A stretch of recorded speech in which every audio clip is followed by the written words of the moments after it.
Okay, katekis, ngayon naman is di-deliver na natin to sa Soyum. Then meron tayong pipick upin mamaya na laptop at saka meron tayong i-home service na printer sa Kabugaw. Dala na tayo ng gamit. Ito, meron pang extra compartment to.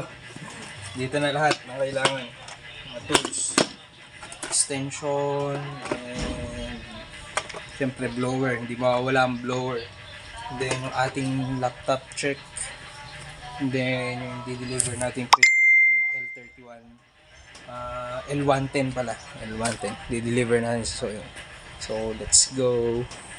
Yung di-deliver na lang natin, hintayin na lang natin kung mayari. Dito kaya siya. Apo.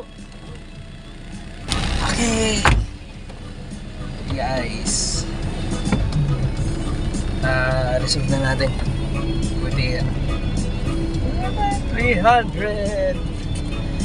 So nag-service naman tayo ngayon sa sa Kabugaw. Guys, dito na tayo sa Kabugaw. Check na lang natin dito si Ma'am Helen. Kaya ba ni Ma'am Helen?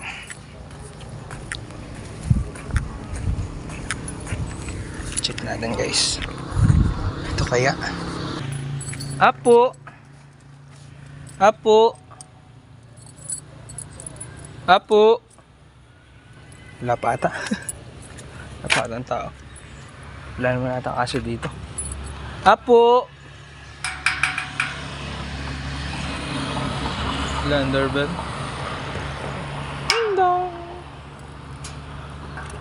Apo.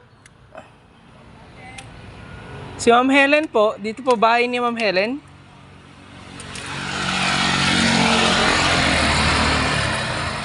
Dito po ba yung bahay ni Ma'am Helen?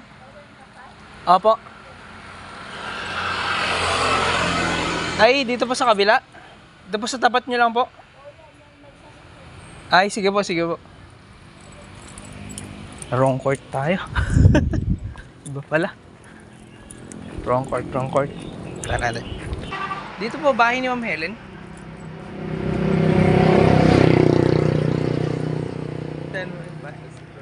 Ay ma'am. Ay ma'am. Kita. Doon ako nagparking mo, mainit kasi dito. Akala ko nga dyan yung bahay nyo. Andyan mo. Ay sige sige ma'am. Kunin ko lang muna yung gamit ko ma'am. Start na tayo.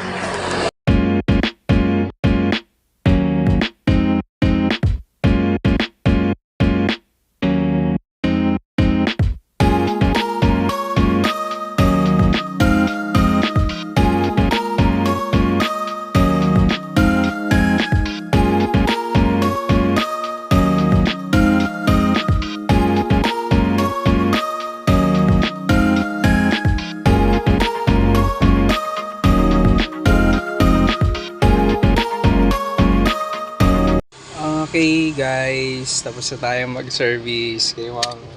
Thank you very much ma'am. Merienda pa si ma'am. Tapos ito, meron pa siyang papaayos na isa. Iuwi na lang daw natin. Ito ay Epson L360. Look. Check na lang natin kung anong niya, error niya mamaya. So meron pa tayong isa-service ulit pag uwi. So, di-deliver din natin ulit dito mamaya. Ngayon naman is di pa nagre-reply yung isa. Pipick upin sana natin. Kaya ngayon is bumili muna tayo ng iuwi natin. Let's go. Hello guys. Okay na. From service, nakabili na tayo ng konting grocery. Sa gamot ni mother para sa high blood. Kasi palagi siyang nagagalit sa akin. Joke lang. So, ano pa kayang bibili natin? Tayo ng tinapay. Kalimutan ko. Sina.